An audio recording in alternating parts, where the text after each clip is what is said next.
Bonjour à tous et bienvenue dans ce nouvel audio. Aujourd'hui, je vais répondre à la question: est-ce que le pervers narcissique s'aime trop, trop, trop? Et oui, on va lire souvent: les pervers narcissiques s'aiment tellement, ils se trouvent grandioses, ils s'adorent. Et d'ailleurs, c'est pour ça qu'on a autant de problèmes avec eux et c'est pour ça qu'ils sont narcissiques. En réalité, c'est pas vraiment ce qui se passe. Sous leurs airs, effectivement, de je m'adore, je suis le meilleur, tout m'est dû et fais ce que je veux, autrement dit parce que tu serais plus faible et plus nul que moi, eh bien, sous ces airs-là, il faut bien comprendre d'ailleurs que ce sont des apparences, sous ces airs-là, les pervers narcissiques, que ce soit des hommes ou des femmes, ne s'aiment pas du tout. Le problème narcissique, c'est exactement l'inverse de ça. C'est je ne m'aime pas, mais je vais cacher ça à moi-même et aux autres pour avoir cette impression que je m'aime. Et je suppose que les autres ne s'aiment pas vraiment, eux non plus, mais font beaucoup semblant. Donc je crois que tout le monde fait semblant et que personne n'aime vraiment. C'est de là que partent vraiment les croyances du pervers narcissique. Ce sont des croyances qui sont vraiment à côté de la plaque, on le sait nous, parce qu'on ne fait pas semblant. Quand on aime quelqu'un, on l'aime vraiment. Et quand on arrive à s'aimer soi, ben justement, ça nous apaise tellement qu'on a encore plus envie d'aimer les autres, de les aider et de leur porter secours. Et souvent, une personne qui est en face d'un pervers narcissique, qui a été pris pour cible, c'est justement la personne qui est épanouie dans sa vie ou qui cherche de quelle manière elle peut l'être. Et donc, on va voir une personne qui, justement, est plutôt dans l'amour des autres, cherche à aimer, à donner, à s'aimer soi aussi, et parfois pas super bien, hein. On ne fait pas parfois toujours ce qu'il faut, et c'est vrai que à certains moments on ne s'aime pas suffisamment, et c'est ça qui va faire qu'on va être la proie. D'une part, on recherche l'amour, vraiment, on veut le développer, on veut s'améliorer soi, on pense qu'on n'est pas assez, on essaye de s'aimer sincèrement et on essaye d'aimer sincèrement les autres, et notre démarche de vouloir aider l'autre, elle est sincère et elle n'est pas orgueilleuse du tout. Et donc ils vont justement s'immiscer là-dedans parce que c'est une faille. Il y a une faille narcissique chez nous, on s'aime pas assez, sinon on se respecterait beaucoup plus, on n'irait pas en relation, on ne durerait pas en relation avec ce type de personne parce qu'on regarderait beaucoup plus à nos besoins, parce que l'amour de soi c'est important aussi, mais on a peut-être beaucoup plus de mal à aimer qui nous sommes, ou une partie de nous, hein, et c'est avec cette partie de nous blessée que les pervers narcissiques vont jouer pour essayer de nous faire courir vers un idéal de qui on devrait devenir, et donc on va se remettre en question. C'est cette remise en question perpétuelle qui va être éreintante, et bien sûr que l'autre va nous mettre tout le temps en échec, et c'est ça aussi qui va nous épuiser, nous désespérer, alors que notre démarche, elle était pleine de belles intentions, de bonnes intentions.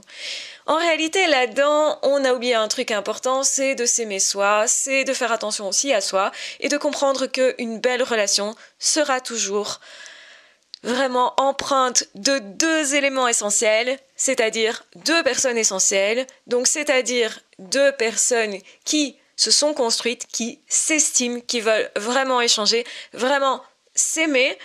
Et bien sûr qu'on n'a aucune garantie de ne pas faire d'erreur, mais quand on a une vraie intention d'aller vers l'autre, de l'aimer, et que l'autre veut vraiment nous aimer aussi, que c'est équilibré à ce niveau-là, et qu'on fait attention aux besoins de chacun, parce que satisfaire les besoins de chacun, c'est important, et bien à ce moment-là, on obtient une relation équilibrée, en tout cas qui a toutes les chances de l'être. Parce qu'on peut effectivement alors commencer à rectifier les choses si on fait des erreurs. On peut effectivement faire en sorte de mieux communiquer pour dire ce dont on a besoin, pour mieux se connaître, pour justement donner à l'autre plus de moyens de nous aider à satisfaire nos propres besoins aussi et les siens.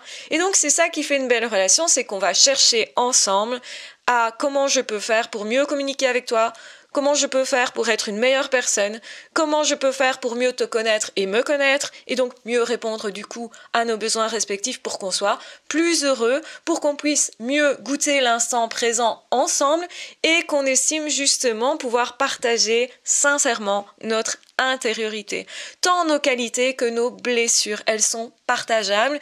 Elles font partie de nous et c'est ça qui va faire qu'on va être vraiment en relation et goûter la relation. Donc une relation, ça n'est jamais parfait, ce n'est pas non plus entre deux êtres parfaits, mais les deux vont mettre de l'eau dans leur vin et vont chercher effectivement à s'améliorer, à se grandir, à se connaître, à se déployer et on va avoir les bénéfices de tout ça puisqu'on se connaîtra mieux après ça, puisqu'on aura aussi pu se nourrir vraiment intérieurement de tous les instants qu'on aura partagés, qui seront des beaux instants et vraiment avec des beaux souvenirs du coup, puisque là, rien ne va venir ternir ces souvenirs-là, puisqu'il n'y a pas de maltraitance justement. La maltraitance empêche justement de conserver des bons souvenirs parce que les bons souvenirs vont être chaque fois entachés par des blessures, par justement de l'égoïsme, du narcissisme. Donc le pervers narcissique, lui, ne s'aime pas du tout. C'est un être qui a été utilisé généralement durant l'enfance et qui n'a pas dépassé ça. Parce que on peut aussi dépasser des blessures dans l'enfance, c'est tout à fait possible. Rappelons que beaucoup de personnes ont été maltraitées enfants, mais ne deviennent pas maltraitantes adultes. Donc c'est vraiment une question de choix, de passer à autre chose, de justement prendre le pli de se dire, moi, puisque j'ai pas été aimée, je vais amener ce qui m'a manqué aux autres, parce que je trouve que ça a une vraie valeur, puisque ça m'a tellement manqué, je sais ce que ça fait de ne pas recevoir suffisamment d'amour, etc. Et donc, les personnes qui sont victimes sont plutôt là-dedans, dans le je donne, je veux grandir, je veux aussi faire en sorte que l'autre s'épanouisse, je veux lui apporter quelque chose sincèrement. Le pervers narcissique, c'est quelqu'un qui ne croit pas à l'amour, qui croit que les êtres humains s'utilisent tout le temps et généralement ça vient du fait que cette personne a été utilisée enfant, a été faire valoir, soit en étant super valorisée par les parents parce que justement il devait faire ou elle devait faire ce que les parents voulaient pour être considérée, donc c'est quelqu'un qui s'est conformé de façon ultime justement et qui croit que tout le monde fait ça en réalité et donc qui va demander aux autres de se conformer. C'est quelqu'un qui justement c'est quelque part soumis à une autorité extrême qui n'est pas du tout humaine, on va le dire clairement, donc qui n'a pas appris le rapport d'égal à égal et qui pense que tous les rapports se construisent sur un mode dominant-dominé. Et comme il a été dominé pendant longtemps, cette personne-là, que ce soit un homme, que ce soit une femme, va prendre le pli de se dire « je veux maintenant être que le dominant ». Mais à un certain moment, à nouveau, redevient le dominé, notamment par rapport aux parents, d'autres parents, pervers narcissiques, grands-parents, etc., frères, sœurs, etc. Donc par rapport à quelqu'un d'autre dans la famille qui est comme ça. Donc c'est une personne qui reproduit ce qu'elle a vu, mais sans remettre ça en question. Or, on peut toujours remettre en question. C'est un choix aussi de se dire, tiens, on va continuer comme ça, parce que ça me semble logique à moi, donc c'est le plus facile, plutôt que de remettre en question éventuellement ce qui a été appris et changé et donc se comporter autrement. Et d'ailleurs, on va voir chez les enfants qui ont été manipulés, parfois des tendances à manipuler eux-mêmes. Et puis, à un moment donné, il y a une prise de conscience. Ah non, moi, je veux pas être ça. Je veux pas faire mal aux autres, justement parce que je suis sensible à la douleur des autres. Je ne veux pas donc être le manipulateur. Je ne veux pas manipuler. Donc, je vais faire autrement et j'apprends un autre type de relation, le rapport d'égal à égal. Parce que dans le monde, évidemment, on peut rencontrer bien des personnes différentes de nos parents et de notre famille. Donc, ces personnes-là vont aller chercher à l'extérieur des références et avec Internet, maintenant, c'est encore plus possible. Donc, chercher à l'extérieur des références de vrai amour, de vraies relations et vont se construire par rapport à ça. Et donc, du coup, on va retrouver chez les pervers narcissiques des personnes qui ne se remettent pas en question, qui restent dans l'immaturité, qui restent dans la dépendance et qui vont penser, c'est toi qui dois te soumettre finalement parce que moi je veux pas me soumettre. Et si tu essayes de contester ça, c'est comme si tu cherchais à me soumettre moi, donc à me faire violence. Et c'est pour ça qu'ils sont extrêmement, extrêmement susceptibles et pas du tout tolérants à la frustration. Et donc, ce qui se passe, c'est que quand on a un pervers narcissique, c'est quelqu'un qui ne s'aime pas du tout, qui n'a pas du tout appris à s'aimer, qui s'utilise lui-même. D'ailleurs, on peut voir certains pervers narcissiques justement se faire exploiter ou même demander à se faire exploiter, se mettre dans cette position de soumission pour obtenir quelque chose, justement. Ils s'utilisent quelque part eux-mêmes, ce qui déjà devrait aussi mettre la puce à l'oreille. Et donc, par rapport à ça, on va constater que les pervers narcissiques se pensent nuls, bêtes et pas au-dessus des autres du tout. En fait, ils constatent, par observation, que les autres sont heureux, possiblement, et eux non. Que eux ne peuvent pas profiter de leur vie, mais que les autres, à certains moments au moins, profitent de leur vie. Ils sont jaloux de ça. Ils sont jaloux des compétences des autres, ils sont jaloux que certains réussissent mieux, et pour eux, dans leur monde, réussir mieux veut dire prendre le lead sur moi, prendre le pouvoir sur moi. Donc ils se disent, celui-là, il est plus puissant que moi, donc il faut que je le rabaisse, inévitablement, ou que je le piège dans l'emprise pour que cette personne, elle me donne ses capacités. Et voilà comment il raisonne. Et on voit bien que la base du narcissisme, c'est plutôt la dépréciation de soi, c'est plutôt le fait de se sentir nul à l'intérieur et vide. Et c'est vrai qu'ils sont vides parce qu'ils n'ont pas fait d'efforts pour se construire. Ils n'ont pas fait les efforts que nous faisons normalement tous pour essayer d'être vraiment quelqu'un. Et nous, la différence, c'est qu'on triche très peu par rapport à qui nous sommes. Derrière, il y a quelque chose. Donc, c'est-à-dire, on s'est construit vraiment. On ne prétend pas être généralement ce qu'on n'est pas. Ou très, très rarement, on se déguise un petit peu, mais pas trop. Que les pervers narcissiques, ce ne sont que des apparences et derrière, il n'y a rien. Il n'y a même pas un arrangement de la réalité, c'est ça que je veux dire. Ça veut dire que ce sont des personnes qui savent qu'ils ne sont rien, mais qui vont tout le temps faire semblant, en pensant que certainement les autres aussi font semblant, mais en constatant en même temps que les autres ont des capacités qu'ils n'ont pas. Et c'est ça la base de leur frustration, c'est ça qui va alimenter la haine et la colère par rapport à toute personne qui ont quelque chose en plus qu'eux. Et donc, c'est-à-dire, forcément, tout le monde quasi a quelque chose en plus qu'eux. Et la personne qui va se laisser exploiter, qui va pas trop faire attention à ses propres besoins, qui justement s'aime moins, on va dire, que la moyenne des gens. Et beaucoup de personnes ont des failles narcissiques, c'est important de le dire aussi, c'est pas facile de s'aimer. On n'est pas dans un monde où on apprend aux êtres humains à s'aimer sincèrement. Et donc, du coup, ces personnes-là peuvent être piégées par les pervers narcissiques justement parce que ils ont des failles en eux. Il y a des choses qu'ils n'aiment pas. Et c'est là-dessus que les pervers narcissiques appuient pour les dégrader, les humilier. Et on va se dire intérieurement, quand on ne s'aime pas, oui, cette personne a raison, là-dedans, je suis vraiment nulle. Donc finalement, je ne lui en veux pas de me dire que je suis nulle là-dedans parce que je le pense aussi. Donc ça résonne en moi. Ou en tout cas, j'ai un doute par rapport à cette compétence-là. Et tant que j'ai un doute, il y a une faille en fait. Quand je sais qu'effectivement je suis intelligente, personne ne peut me dire « t'es bête ». Parce que je vais répondre peut-être qu'à certains moments, je dis des choses pas intelligentes, c'est possible. Mais je sais, moi, pertinemment, que j'ai ces capacités-là. Peut-être que je les utilise pas tout le temps, mais on peut pas me dire que je suis bête parce que je suis sûre que je suis intelligente. Et donc, du coup, ça montre clairement que quand on est sûr de soi, on peut plus être sensible. Ou en tout cas, pas tellement. On n'est pas tellement sensible, très peu sensible, même si on peut l'être à certains moments dans sa vie, plus qu'à d'autres moments, parce qu'on a des expériences parfois qui nous fragilisent à ce niveau-là.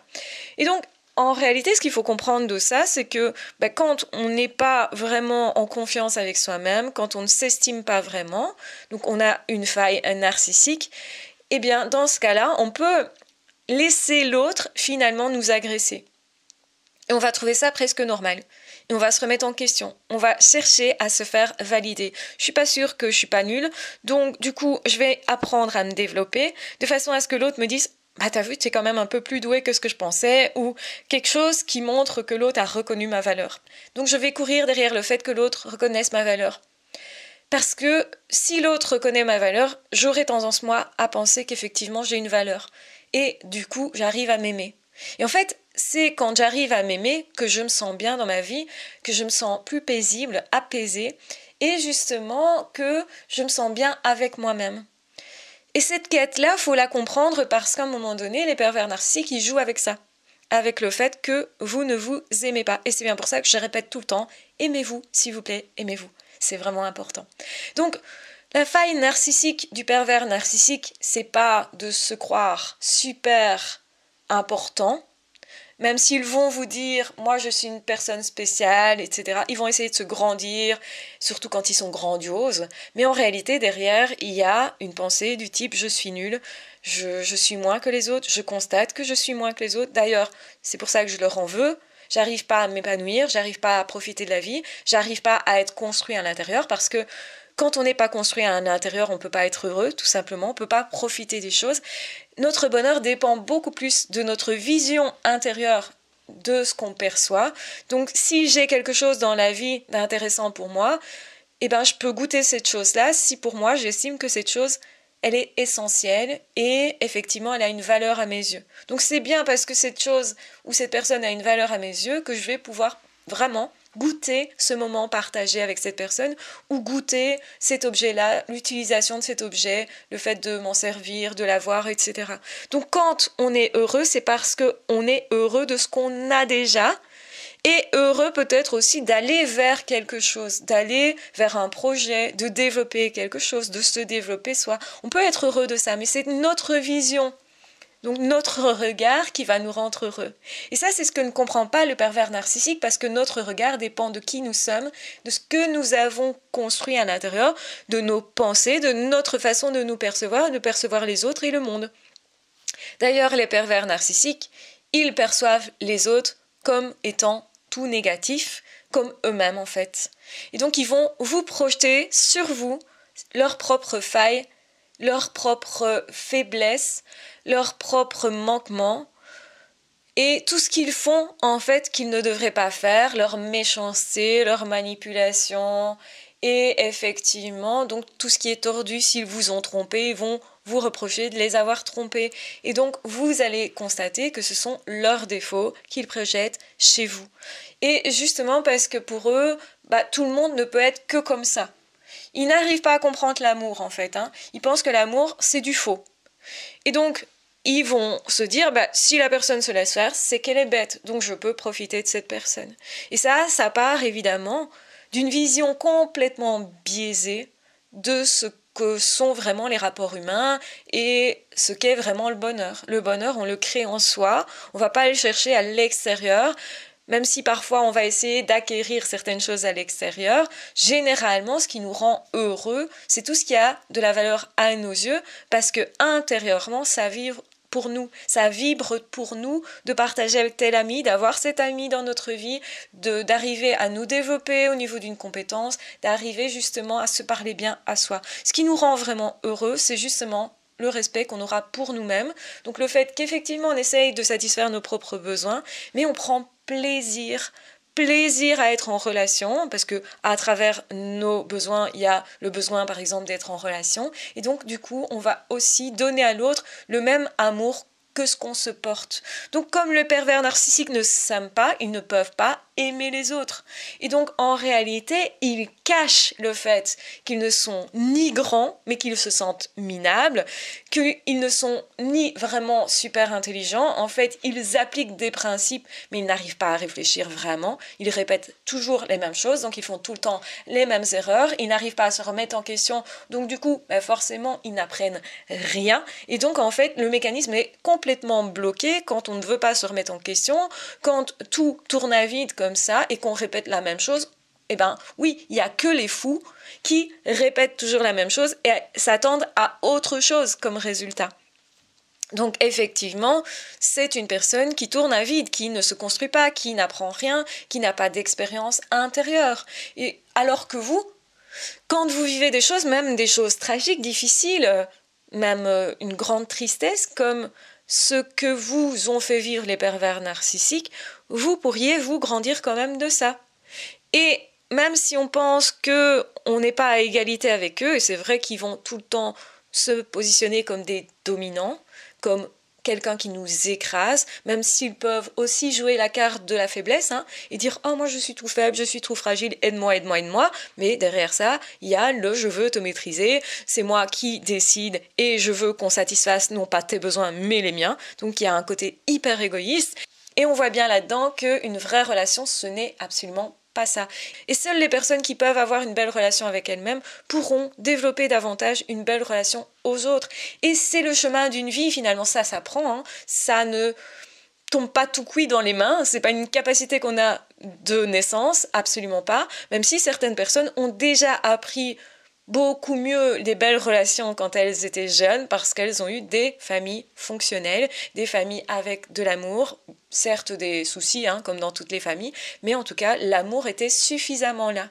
D'autres personnes ont connu des familles dysfonctionnelles mais ont été chercher dans le monde justement de quoi se réparer, de quoi apprendre d'autres types de relations, et ce sont des personnes qui justement se sont suffisamment remises en question parce qu'elles ont décidé d'aller chercher l'amour, de se remplir de ça, parce qu'elles l'ont perçu à l'extérieur, peut-être parce qu'il y avait des grands-parents qui étaient suffisamment aimants, il y avait quelque chose dans la famille peut-être, ou quelqu'un dans la famille qui mobiliser cet amour-là, ça peut être une passion, ça peut être une ouverture aussi sur le monde, ça peut être quelqu'un qui vous ouvre au monde, ça peut être aussi parce que vous avez rencontré à l'école ou dans le voisinage des enfants qui vous ont apporté de l'amour, et donc c'est réparateur, et du coup vous vous êtes réparé, en tout cas vous avez continué de chercher à développer cet amour-là, et on ne peut pas vous enlever ça dans tous les cas, même avec une expérience avec des pervers narcissiques, même s'ils étaient nombreux d'ailleurs, vous ne perdrez pas vos capacités de bonheur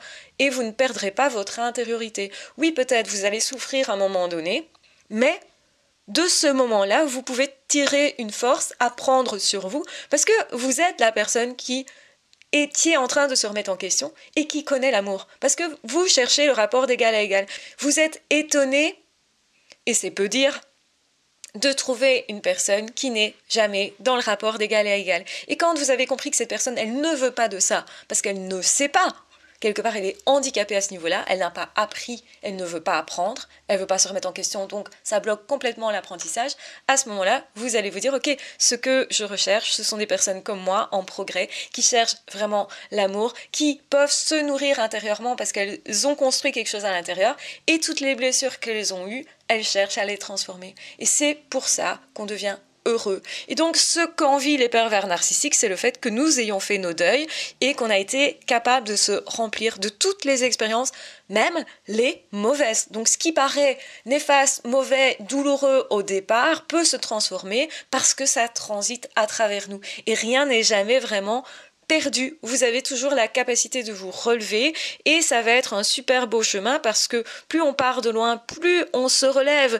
du fond, et plus justement on peut se construire, se grandir, prendre confiance en soi et se dire « Waouh, j'ai survécu à tout ça, waouh, je suis une personne super courageuse et je ne le saurais pas si j'avais pas traversé tout ça. » Ça me donne une force en fait, ça me donne justement quelque chose à l'intérieur de moi que j'ai construit, un amour de moi. J'ai défendu ma personne, ma propre vie, et ça me prouve que je m'aime. Et c'est peut-être le truc qui vous manquait. Donc oui, comme je le répète souvent, les pervers narcissiques peuvent nous aider finalement, parce qu'on s'aide soi, et parce qu'on va se donner à soi cette chance-là, peuvent du coup nous aider à remplir notre vie et à vivre davantage dans l'avenir parce que justement on aura été privé d'amour pour soi et pour les autres, et donc du coup dans l'avenir on va goûter beaucoup plus ça parce qu'on aura pu se remplir nous-mêmes et du coup développer sa propre confiance. Et donc j'ai créé des formations qui sont très complètes, qui vous permettent de comprendre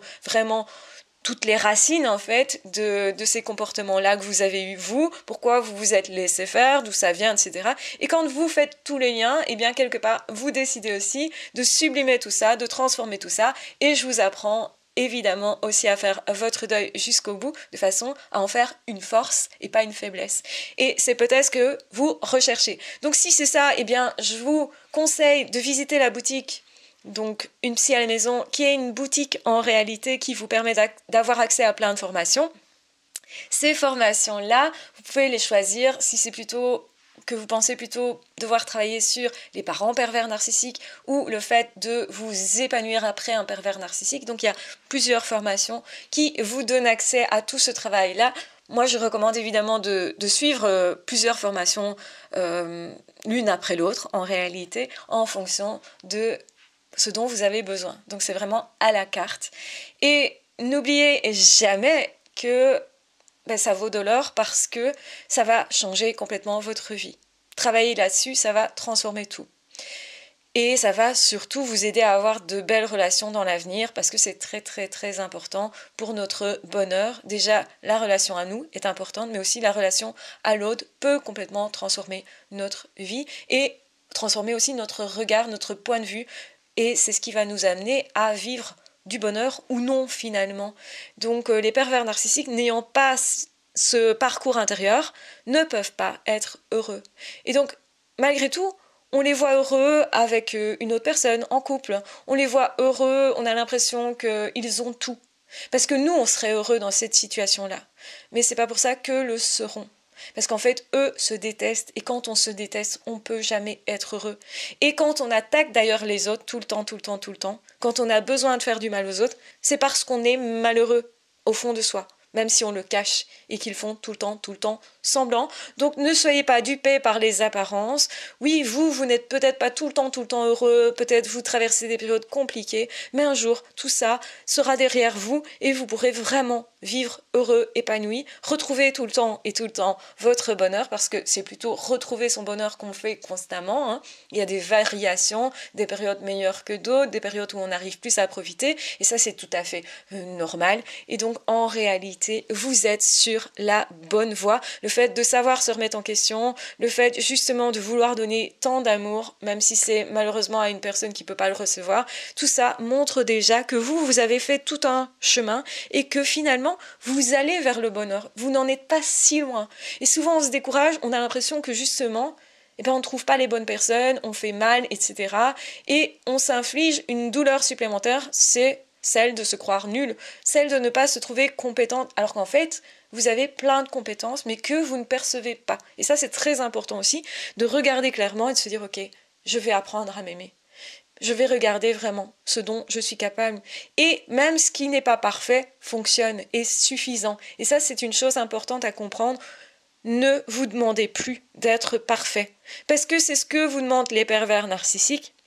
Parce que eux sont tellement insatisfaits de tout qu'ils n'en ont jamais assez. En réalité, pour avoir le bonheur, il ne faut pas être parfait. Et même, c'est nécessaire d'accepter l'imperfection parce qu'on aime les êtres imparfaits, pas ceux qui sont parfaits en fait.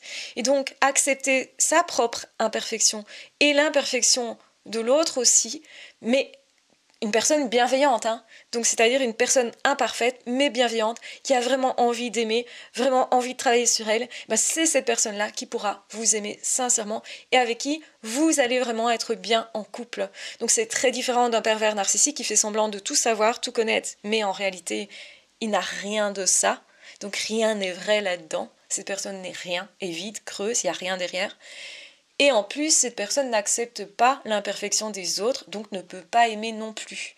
Donc si vous dites, ok, comment faire pour trouver quelqu'un, un partenaire de vie, ou une belle amitié, ou quelqu'un avec qui travailler, eh bien je dois prendre quelqu'un qui est imparfait, qui accepte de l'être, mais qui accepte aussi de se remettre en question, qui accepte en fait d'être en évolution, d'être en chemin, et qui voudrait justement partager avec moi, qui est là aussi pour apprendre à aimer, à s'aimer et à partager ensemble. Et c'est ça, finalement, une histoire d'amour.